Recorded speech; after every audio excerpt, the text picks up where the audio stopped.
This is Manindrabu from Batam. I love listening to Gold FM, only the classic hits. I'm Sela Sadakau from Vatukola.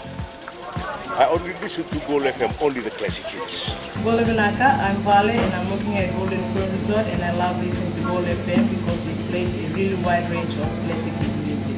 I'm Saini Sakio from Kashmir Wotoka. I like Gold FM, but only the classic hits. Gold FM, only the classic hits.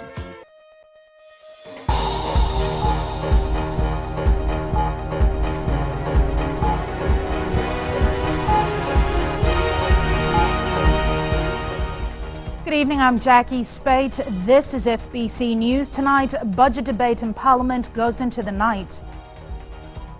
Opposition MPs claim government is ignoring their questions. And police open dedicated centre for emergency calls.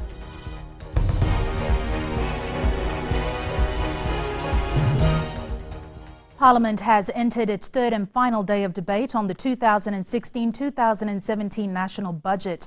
Yesterday, Parliament debate came to an end at 1 a.m. and then resumed this morning. Today, dozens of motions were put forward by the opposition, but with government's sheer numbers, all of them were defeated. We now cross over to Ellen, who is outside Parliament. Ellen, will the budget be passed tonight? Jackie, well, as we speak, the budget is still being debated in Parliament. Now, earlier today, the Committee of Supply Chair, Dr. Chikuluveni, actually had to limit the amount of questions being asked in Parliament, mainly because of the high number of clarifications being made. Now, Economy Minister Ayaz Said Qayyum said that this was mainly because opposition failed to seek clarification or even talk to government ministers outside Parliament. There was also some claims made by NFP leader Biman Prasad that this budget was not a very well thought out one, while others have called on an independent expert audit to be made or done on the quality of work being done on our roads around Fiji. All in all, Jackie, we are expecting the budget to be passed later this evening. Thanks for that update, Ellen. The chair of the Committee of Supply, Dr. Chikuluveni, today reminded the opposition members that the time for debate and clarification is only after a motion is put forward. She made the statement when NFP leader Biman Prasad moved a motion relating to funding of the Namboro landfill, then continued to ask why the landfill was receiving a subsidy. Ritika Pratap reports. Opposition MPs today accused the government for not responding to questions sent to ministries. This after the NFP leader sought clarification on the Namboro landfill subsidy before putting forward his motion. If you allow us to ask questions, because if you don't ask a question, I want to know why that $1.2 million is allocated as a subsidy. If I move a motion, I can't move a motion to increase or decrease it. William Ngavoka supported Prasad's statement, saying the budget is confusing. Yesterday they said it's all, what's the word they use, multi-thrones. But to us, Madam Speaker, it's mumbo jumbo. It's all over the place. We need to go back to a point, explain to us, and we can put our motion in. Minister for Economy Ayaz Said Qayyum says very few members of the opposition bother to seek clarification from the respective ministries. They meet us in the corridors, they have tea with us, we talk about rugby and everything else, but nobody talks about the subject matter that is going to be the point of discussion. We have never shut our doors on any of the members of this House. We have offered this to the opposition previously, we're offering it to them again. Please, if you have any questions, if you have any clarification, you can ask us. But Prasad disputes this. He is not entirely correct. I have personal experience of writing to ministers on issues, and I have never got even an acknowledgement. So, first of all, he's right. He's right. This is a parliamentary process. We have the right to come here and ask questions to the respective minister. And the respective ministers have a responsibility in this Committee of Supply to answer our queries so that we can move motions either way to get things done. Committee of Supply Chair Dr. Chikuluveni then ruled that, as stated earlier in her communication, Members can only put in a motion either to increase, decrease or remove the budgetary allocation. Dr. Luveni says seeking clarification before the motion is debated is just duplication. Ritika Pratap, FBC News. The opposition was today asked to refrain from using the name of the president of Fiji to argue on issues. This after opposition MP William Ngavoka brought up the issue of special sitting of parliament that was requested by them after Cyclone Winston. Ngavoka claimed they had followed all procedures, but the president had not convened parliament. We came back, Madam Chair, and we asked for a special sitting of parliament using the constitution. It is our responsibility not to drag His Excellency's name into this fray, because there's been an allegation made about His Excellency the President saying that he did not follow the provisions in the standing orders. If the opposition has not got the right legal advice, please do not drag the name of the head of the state of this country into this fray. Opposition MP Aseri Randronro today tabled a motion in Parliament to increase the civil service salary adjustment from $5 million to $20 million. His reason for this was that most civil servants had not had a salary adjustment for many years.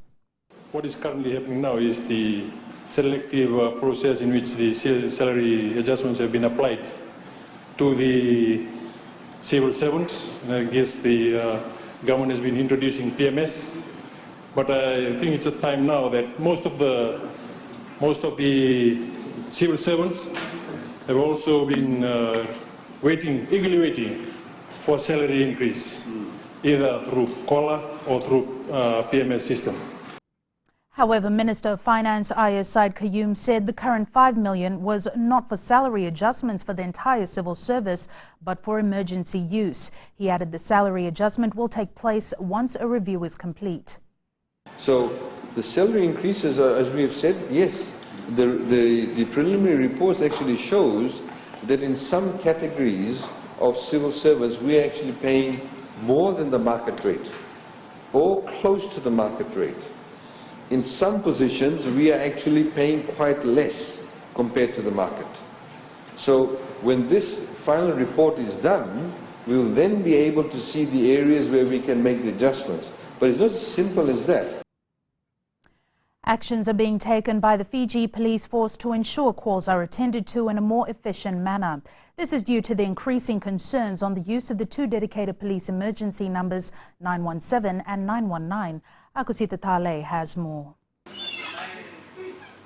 All calls received on the 917 emergency number solely for police emergencies will no longer be received at major police stations. They will now only be received at the command centers of the divisions in Suva, Lautoka and Lambasa. We're looking at alternative ways of getting in contact with us. If you get in contact with the police station, it doesn't happen. We've publicized numbers of phone numbers of senior officers and police stations, and we'll be putting out phone numbers of the various command centers of the divisions. Police have also admitted that calls were being transferred to other divisions, as well as laxity on their part to refer calls to the station concerned. This led to more complaints against the service.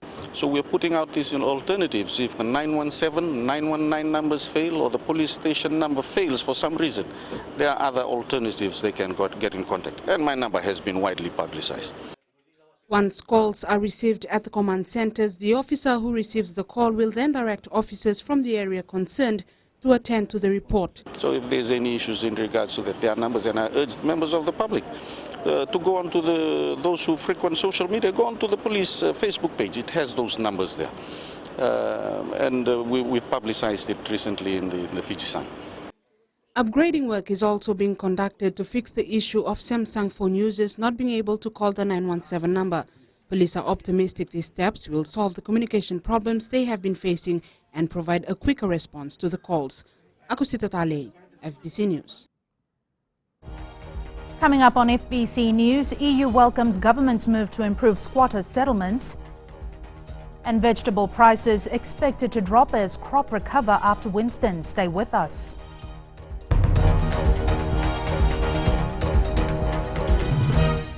I'm Sarah, I'm from Tafwa, and I love listening to the DFM rocks. My name is Freddy. I'm from Gamiatong. I listen to Mario on the traffic jam every afternoon.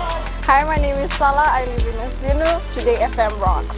My name is Denasa and I'm from Lutoka and I love listening to Today FM. My name is Hulamila. I work at Golden Point Resort. I love listening to Today FM. It rocks in Raki Raki. I'm Mary from Mandera. I love listening to Today FM. Today FM rocks. We love listening to Today FM. Today FM rocks. Today's hit music on Today FM.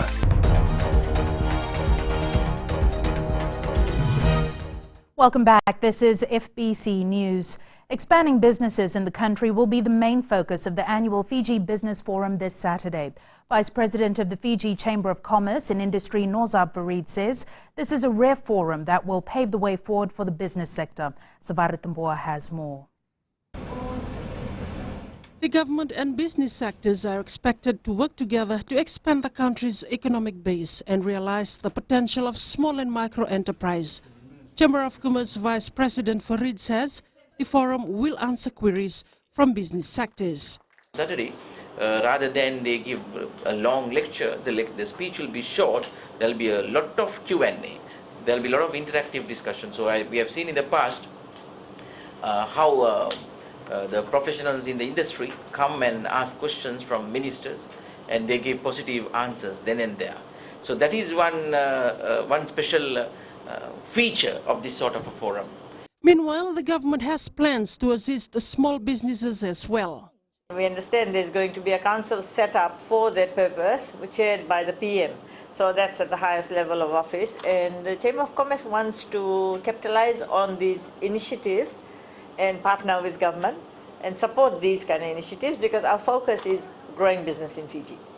A national council to assist micro, small, medium enterprises is expected to be set up in the next financial year. Sabera Tambua, FBC News. The European Union says Fiji has the political will to make improvements to squatter settlements. EU Ambassador to the Pacific Andrew Jacobs says the government has widely implemented programs to develop the informal settlements that are cropping up in most urban areas. Ali Kimbia has the details. The European Union has welcomed Fiji's efforts whereby squatter settlements are being developed around the country. It's easy to work with Fiji in this field because there is a great impetus that the government has already provided to the initiatives that we're supporting. The government has allocated over $2 million in the new budget for squatter development, and Jacob says Fiji is leading by example. Fiji is a leader in the Pacific region, having established diverse programs such as the citywide informal settlements program, the Langi Langi housing development program in 2008. Permanent Secretary for Housing Joshua Wycliffe says government will continue to work with development partners to meet the housing needs of all Fijians. This greatly contributes to one of the key focus areas and the government initiatives in fulfilling government's commitment to providing decent shelter and affordable shelter for all Fijians. The Department of Housing is putting together a report to map out a way forward for the development of informal sectors around the country. Ali Kimbia, FBC News. Young volunteers make up 70% of the Fiji Red Cross Society and contribute tremendously to the needs of the people in times of disasters. This was highlighted by Fiji Red Cross Director General Felipe Nainova at their annual National Youth Forum in Suva today. Kelly Vavala reports. The Fiji Red Cross Society is mostly run by a large group of volunteers from around the country, mostly young people. They come together to discuss issues that are pertaining specifically to youth. 70% of our volunteers are young people. Their contribution is a huge contribution to Fiji Red Cross. And we in Red Cross think we should look after them, we should nurture them, we should train them.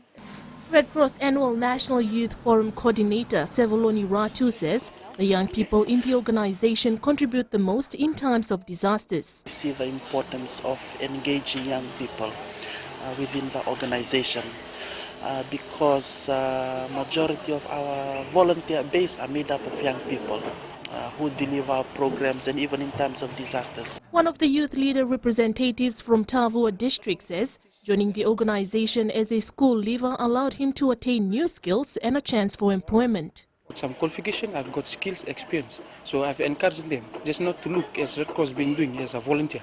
But volunteer, there's a circumstance behind the being volunteer. It is a way also accessing for employment. More than 20 youth leaders or volunteers from the 16 branches of the Fiji Red Cross Society in the country attended the forum today in hopes of developing their skills, knowledge and ideas. Kelly Vadala, FBC News. President Major General Chiochi Konrote today encouraged all Fijians to choose to live a healthier and happier life.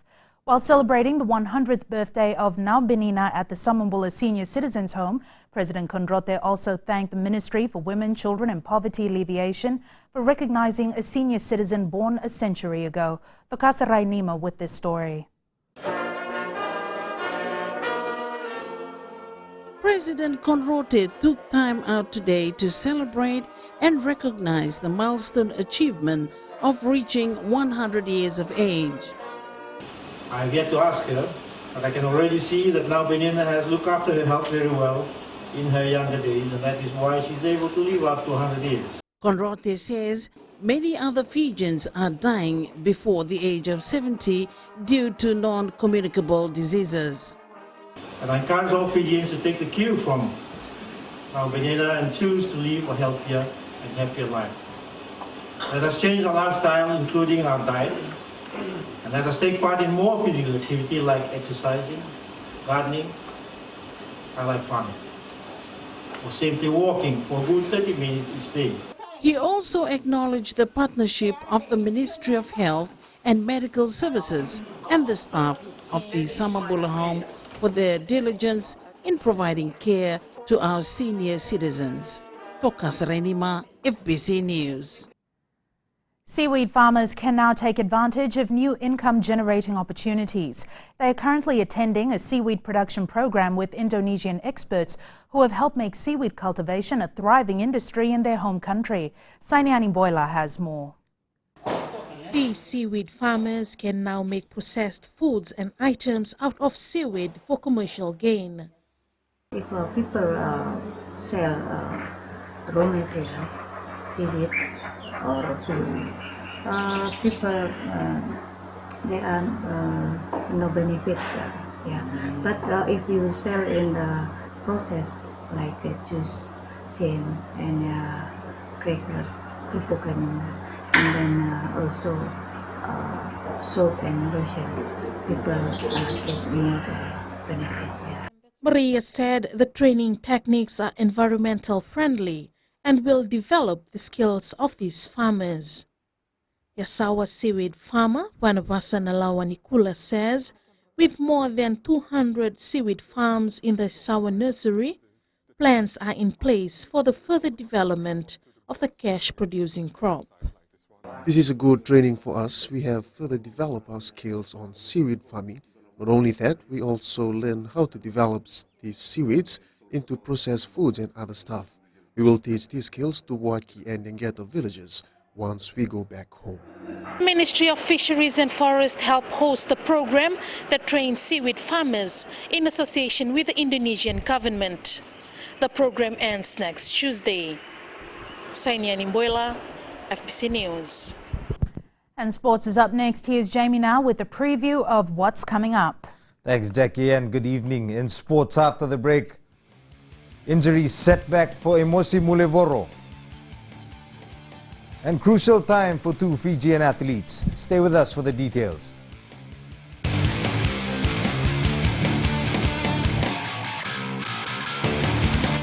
आपको खरगंगा के रंजिला का नमस्कार। Radio Fiji की सुंदर सुंदर यादों का खजाना एकदम बचपन के दिन याद करा देते हैं। हमारा नाम जोनी नायडू है, हम रहता है मलोरो में और हम टैक्सी ड्राइवर है। हम सब टाइम अपन टैक्सी में रेडियो फिजी 2 सुनता प्रोग्राम। हम सिंगाटोका के हैं, हमारा नाम है रोजी। हम लोग यहाँ पे रेडियो फिजी 2 सुनता है। राम राम, मैं रेमस प्रसाद बोलता हूँ, तब होता हूँ कोई रहता हूँ। मैं जब भी सुना रेडियो फिजी 2 ही सुनता हूँ। रेडियो फिजी 2 देश की धड़कन।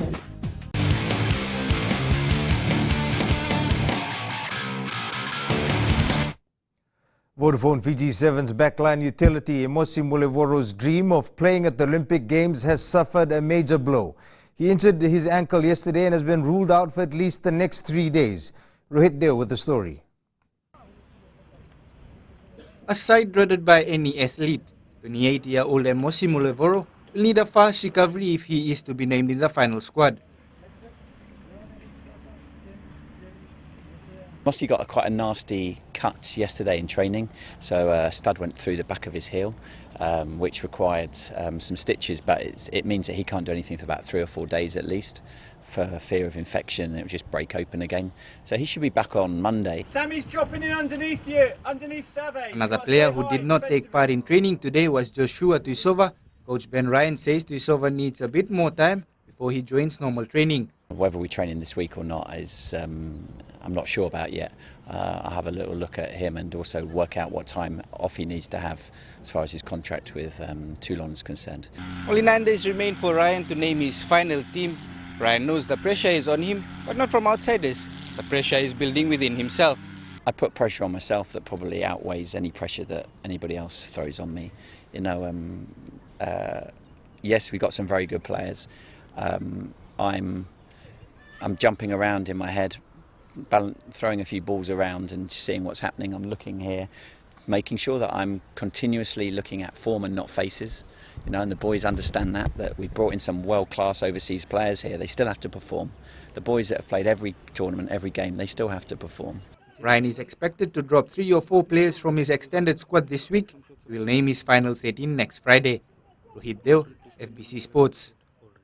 Women's rugby director Chris Cracknell is pleased with the efforts shown by the TFL Fijiana players as they prepare for next month's Rio Olympics. Cracknell says everyone in the extended squad adjusted well with the training program, which is why he hasn't dropped any players yet. However, he has hinted that he may be dropping a few in the coming days. There's more that are putting their hands up than others at the moment. I'm not going to drop anybody as I see it as yet today, but the girls know it's the same with the girls as it is with the boys. You know, I could tap them on the shoulder at any time. So there's a few injury concerns at the moment. So some of the girls, we're just seeing how they're going to come out of that. So at the moment, it'd be foolish for me to just start dropping people when we've got a couple of injuries and concerns around a few people. The TFL Fijiana team to play at the Rio Olympics will be named next Friday. Athletics Fiji is hopeful its top 2 male athletes will qualify for the Olympic Games. With qualification this weekend, the parent body has made it clear that if no one meets the minimum requirements, 1 male and 1 female athlete per division will compete in the Rio Games. Vasnil Prasad reports.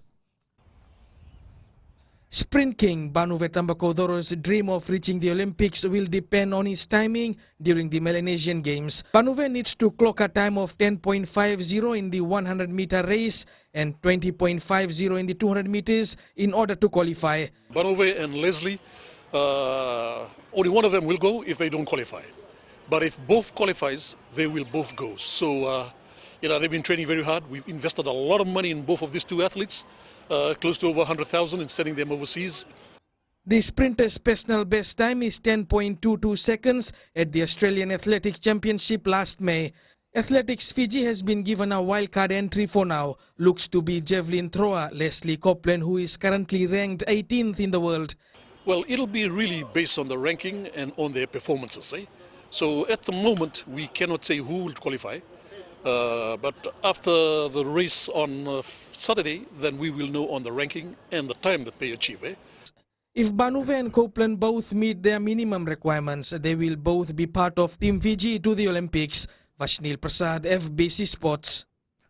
Monetary support continues to pour in for the men's and women's Fiji Sevens teams preparing for the Olympic Games in Rio, Brazil. The RC Manubai group of companies donated $20,000 to the Road to Gold Committee. The check was accepted by Fiji Rugby Union President and Prime Minister Vorenge Bainimarama. The Road to Gold Committee, co-chaired by Litiana Lombuka, has collected around $80,000 so far. Meanwhile, all of the funds collected will be handed over to the FRU next Saturday. The remarkable journey of Wales at football's Euro 2016 is over. The quest to be the first British team to reach a major football tournament final in 50 years was crushed by one of the best players in the world. That was sports for this evening. It's back to Jackie now with business.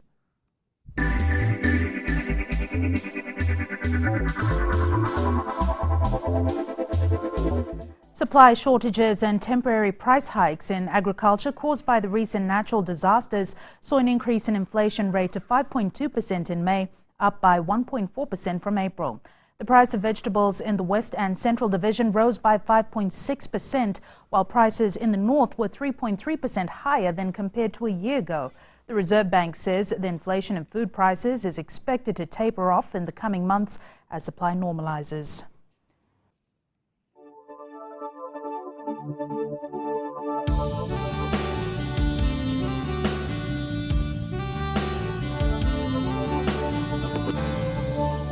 It was a mixed bag today with sunny conditions and clouds over the eastern and southern parts of the country. The west remained mostly sunny.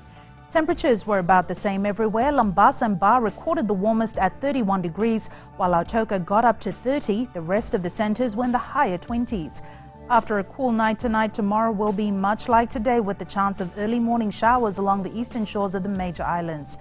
And the further outlook, we're looking ahead to Saturday and the weekend. The sunny conditions will continue. At sea, east to northeast winds gusting up to 15 knots, moderate conditions. And recapping the main stories for tonight, budget debate in Parliament goes into the night. Opposition MPs claim government is ignoring their questions, and police open dedicated centre for emergency calls. For these stories and others, you can tune in daily to our sister radio station Gold FM. On to this week's poll question, we are asking: should Fiji host a Super Rugby match every year? To answer, visit our FBC website.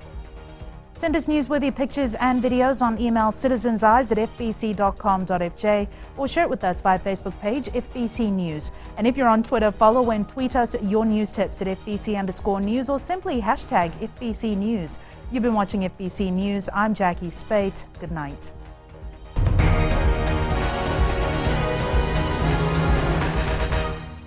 Alango Katonasia Tugotua, Omonia Saurara, although we will take you on a TV and a market Tawa. Although Talitagana, Warrona, Bula FM, and Namandu and a set. Pulamana Viti, Nadango Palacio Materia, one may Nanan Bulubulo Tabiuni, Ausatuga Nandi, and the Talita in Warro and a Bula FM. Bula! Bula FM, number 2 and seri.